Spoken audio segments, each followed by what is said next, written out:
discuss this result. So this result says finite intersection of open sets is open. In our previous video, we have already seen arbitrary union of open set is open. So here we are going to prove finite intersection of open sets is open. So let us write the given thing. So let XD be a matrix space. Let XD be a matrix space. Let U1, U2 and so on UN be open sets. Okay, I will mention here open sets in X. So we have some finite open sets 1, 2, 3, 4, some 50, 100. Okay, so it will stop somewhere. So UN be an open sets. What we have to prove? We have to prove that their intersection. Okay, so intersection, just a minute, I write it properly. Intersection UI, I running from 1 to N is open. So we have to prove that their intersection is open. I will draw one diagram. So suppose this is set U1, okay. Suppose this is set U2. I hope it is visible to you. This is set U2 and one more set we have, that is U3. Okay, I will show here. This is set U3. So these three sets we have. I have considered 3 here. Here I am considering n. So what is a common part of it which lies in all? See this part, okay, this part lies in U1, lies in U2 as well as lies in U3. So we have to prove that intersection is, I will show here, okay. So this common part, okay, this common part having these boundaries, this common part should be an open set. This thing we have to prove. So what is the technique? What is the procedure to prove a set is open? We select any arbitrary point, we draw an open ball around it which entirely lies inside a set. So then we can declare it is an open set. So let us take one arbitrary point. Let P belongs to intersection, P belongs to intersection of UI, I running from 1 to N, be any arbitrary point, be any arbitrary point. So I will show here, suppose point P is here. That point P is here which lies in intersection. That means P belongs to UI for all I running from 1 to N. So that means P belongs to U1, P belongs to U2 and P belongs to U3. That means P is a member of each set. Okay, but UI is open and it is true for all I running from 1 to N. So therefore, see, but each UI is open, so that's why there exists an open ball which entirely lies inside UI. There exists some Ri greater than 0 such that I can write such that BPRI subset of UI, and this is true for all I running from 1 to N. See what I'm saying? P is member of U1, but U1 is an open set, so that's why I can draw an open ball around P which lies in U1. I hope you can getting, okay. That black ball lies in black set, that's it. For U3, I can draw an ball around P which entirely lies in U3. Getting? And for U2, I can draw ball around P which entirely lies in U2. You are getting? So red ball lies in red set, blue ball lies in blue set and black ball lies in black set. So in this way we have, okay. So what will I do? Let R, okay, what I'm doing, R is equal to minimum of R1, R2 and so on Rn. So what we are getting for each set, we are getting each radius. For U1 we are getting radius R1, for U2 we are getting radius R2, for UN we are getting radius Rn. So I am selecting a minimum of them. In this diagram you can easily see what is the minimum radius R2, getting now U2 for U2. We are having a very small ball. So definitely that small ball lies in each set. It lies in U2, but as well as it lies in U1 and U3 also, getting? So that will be the whatever the minimum, that will be R. Then that ball BXR will be subset of BXRI for all I running from 1 to n. I hope you are getting, okay? So see, that ball lies in first ball, lies in second ball, lies in third ball. Maybe we will have equality also, okay? So that's why it lies in this one. See, BXR subset of BXRI and B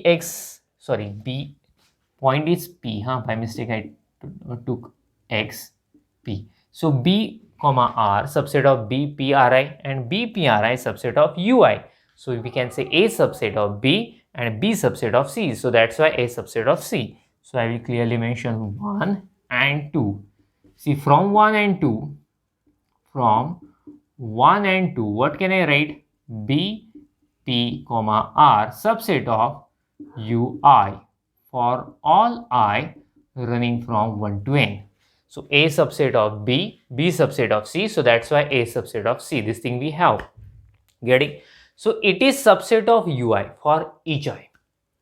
So that means this ball subset of U1, this ball subset of U2, this ball subset of U3 and this ball subset of UN. So if it is subset of each set, so it lies in intersection. Getting? So therefore B, P, R subset of intersection of UI I running from 1 to n. Since it is subset of each set, so that's why it is a subset of its intersection also.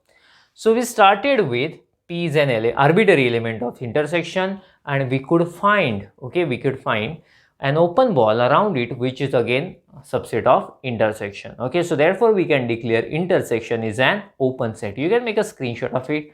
After that we will go further.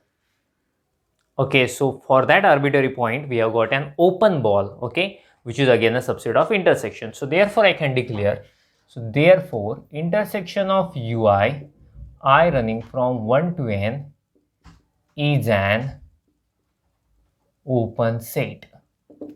So in this way we proved finite intersection of open set is an open set. Okay, see, finite intersection of open set is open, but arbitrary intersection of open set need not be open. In previous video what we have seen, arbitrary union of open set is open, and here we have proved finite intersection of open set is open, but arbitrary intersection of open set need not be open. Okay, so you can make a screenshot of this one, and after that we will go for the next example. So let us prove that arbitrary intersection of open set need not be open. Okay, we will prove it by giving a counter example. So let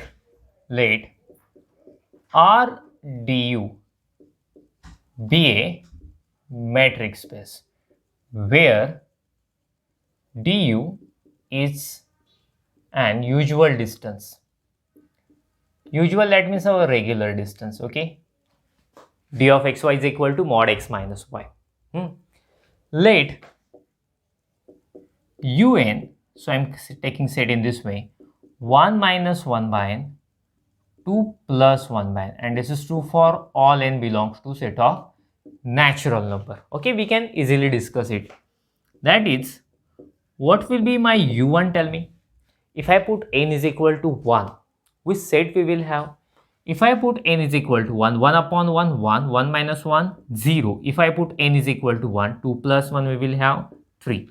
So that means we are having 0 to 3. So this is u1. Okay, so 1.1 and 2 are here. Next, u2. u2 will be, if I put 2 here, 1 minus 1 by 2, it's 1 by 2. If I put 2 here, 2 plus 1 by 2, that means 5 by 2. So u2 will be half to 5 by 2. Okay. u3 will be, if I put 3 here, 1 minus 1 by 3. So that means we will have 2 by 3, and 2 plus 1 by 3. That means we will have 7 by 3. That means set will be like this. Okay. So we have a u1 like this, next u2, next u3. In this way it is going, okay, it is size is reducing. clearly, and so on. Okay, clearly I will mention clearly each UN is an open set. So reason is because every open interval in RDU is an open set. So you can easily see here every set is an open interval and every open interval is an open set. That's why U1, U2, U3 and so on, all of them are open sets 100%. So now intersection of I running from 1 to n, sorry, infinity, okay, arbitrary intersection I'm taking. So see, if you take intersection, what will happen? That means simply you have to apply the limit n tends to infinity. So if n tends to infinity, 1 minus, you know that 1 upon infinity is 0. So 1 minus 0 we will have 1. 2 plus 1 upon infinity means 1 upon infinity is 0. So 2 plus 0 we will have 2. So that's why we will have close interval 1 comma 2. So I'm taking close interval because n can never be infinity. Actually it's a natural number. Okay, simply we are applying the limit. So that's why we have a close interval 1 comma 2. So it is not open interval. It is not an open set because if you consider point 2 and if you draw any small ball around 2, definitely it will go outside the set. So it is not an open set. I will clearly mention it is not an open set. So that's why what we conclude, so that means each set is an open set, but if you take their intersection, arbitrary intersection, then we are not getting an open set. So that's why finite intersection of open set is open, but arbitrary intersection of open set need not be open. Okay, so in this way we proved. Okay, you can make a screenshot of it and after that we will stop. Thank you. Bye bye.